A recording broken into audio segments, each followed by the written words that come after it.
dévoué. Ça veut dire Christ a enlevé, ça veut dire il a écarté de lui un peu sa richesse. Devenir semblable aux hommes. Marcher avec les hommes.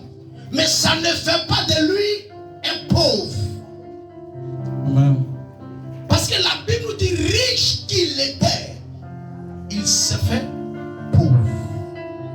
Donc si un chrétien décide d'accepter le Seigneur dans sa situation, même quand il n'a pas les moyens, il ne doit pas être sale. Amen. Tout chrétien qui n'apprend pas à se rendre propre, à entretenir le peu qu'il reçoit, ne peut pas être utile aux yeux de Dieu. Parce que Dieu n'aime pas la saleté. La Bible nous dit tout ce qui est saint ou l'éternel. Et la Bible nous dit, quand Christ venant dans le monde, malgré qu'il est le super riche, mais la Bible dit il est né au milieu des moutons, mais ça ne fait pas de lui un mouton. Malgré qu'il est né au milieu des moutons, mais il n'y avait pas odeur de mouton sur lui. Vous comprenez quelque chose?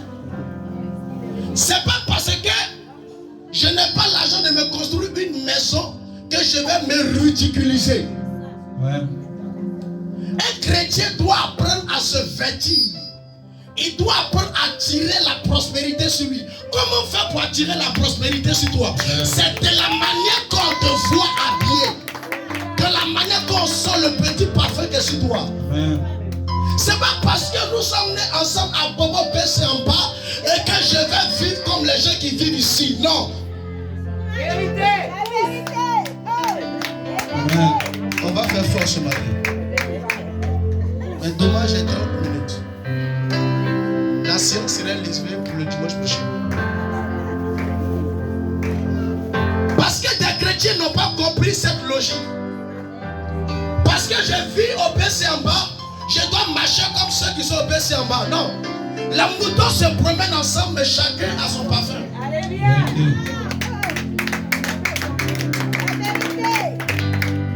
Chaque berger connaît le parfum de chaque mouton. Ouais. Quand tu veux attirer une bénédiction, une prospérité, il faut marcher comme la chose est déjà là. Pourquoi la Bible nous dit avant de lui demander, il faut la recevoir en esprit bien avant qu'elle ne vienne. Amen. Quand il dit, c'est une prophétie. Parce que Dieu a trois types de temps. Il y a la prophétie, il y a le temps et il y a l'accomplissement. Amen. Donc si Dieu t'a fait une promesse, c'est la prophétie.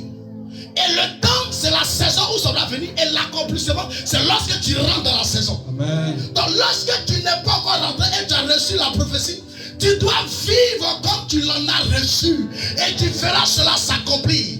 Tu n'as pas... Il n'y a pas de gens qui sont avec moi ce matin. Un seul vêtement pour venir à l'église. Non, parce que je suis pauvre. Donc je dois me comporter comme le pauvre. Qui a dit que le Dieu que tu sais est pauvre? Il faudrait que tu nous dises quel est ton Dieu que toi tu adores. Parce que le Dieu que nous adorons, il nous a dit, la Bible nous dit, il s'est fait semblable. Ça veut dire qu'il n'a pas été pauvre.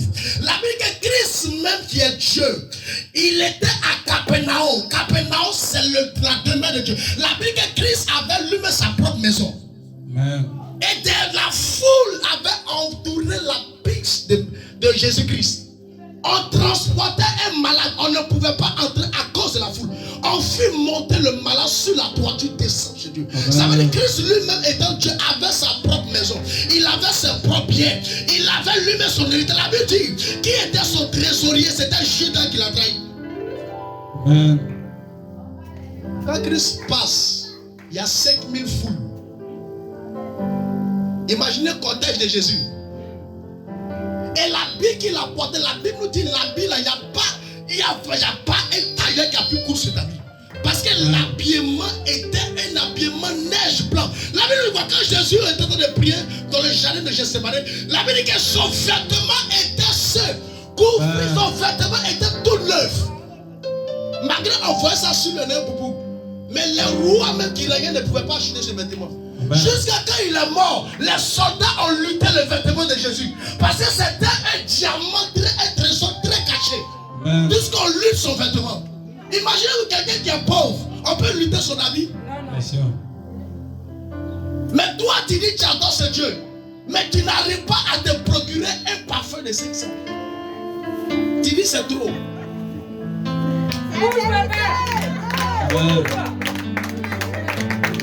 Parce que tu viens à l'église. Ici n'est pas Carole tout. Tu vas porter habit de je m'en fous. T'as porté habit André sur le carreau visite un boutique. Habit de fondeur de garde pas pour venir ici. Même les gabati qui me l'ont habillé, les aoussa me l'ont habillé mieux. Faut t'habiller, faut attirer la prospérité. Attends, je vais vous dire quelque chose. Est-ce que vous savez que on ne respecte pas celui qui est âgé, on reste celui qui sait se vêtir parce que l'apparence est trompeuse.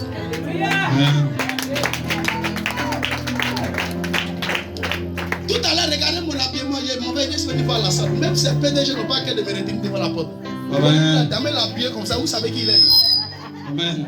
Attends-moi ici. Viens-moi ici. Mais il faut libérer le passage parce que quand il fait mon pied, ils vont regarder ton pied, ils vont regarder la vie que tu as portée. Lui, il risque de nous créer un problème. Amen. C'est comme ça. Mais toi, tu n'apprends pas à te vêtir. Tu dis, Seigneur, bénis-moi. La Bible dit, si tu es reconnaissant de la moindre chose, il va te confier les grandes choses. Donc toi, tu n'as pas encore été reconnaissant dans les petites choses là. Tu veux attendez. Même dans ta maison, tu n'as pas été reconnaissant dans le studio. C'est lorsqu'il va donner duplex, tu pourras reconnaissant. On voit la maison, on voit Croix-Pas ici télévision. On voit mamie casserole de la chambre. Chambre. C'est quelle saleté ça? Pour finir ces sons, on urine dedans. C'est encore dans la chambre ou l'hôtel. Mais le Saint-Esprit te visite comment? Bien sûr.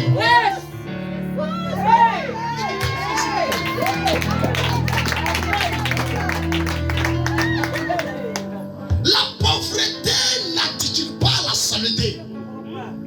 C'est même parce que tu n'as pas le moyen, tu vas te ridiculiser.